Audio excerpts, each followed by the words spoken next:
மாவட்ட ஆட்சியர் அலுவலக கூட்டரங்கில் பாராளுமன்ற பொதுத்தேர்தல் 2024 வாக்கு எண்ணிக்கையை முன்னிட்டு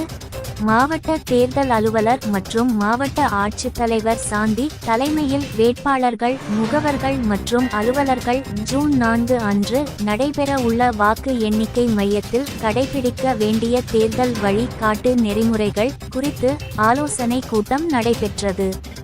உடன் மாவட்ட காவல் கண்காணிப்பாளர் ஸ்டீபன் ஜேசுபாதம், மாவட்ட வருவாய் அலுவலர் பால் பிரின்ஸ்லி ராஜ்குமார், மாவட்ட ஆட்சியரின் நேர்முக உதவியாளர் சையத் முகைதீன் இப்ராஹிம், மாவட்ட ஆட்சியரின் தேர்தல் நேர்முக உதவியாளர் பிரகாசம், தனி வட்டாட்சியர்கள் வெங்கடேசன், அசோக்குமார், வேட்பாளர்கள் மற்றும் முகவர்கள் கலந்து கொண்டனர்.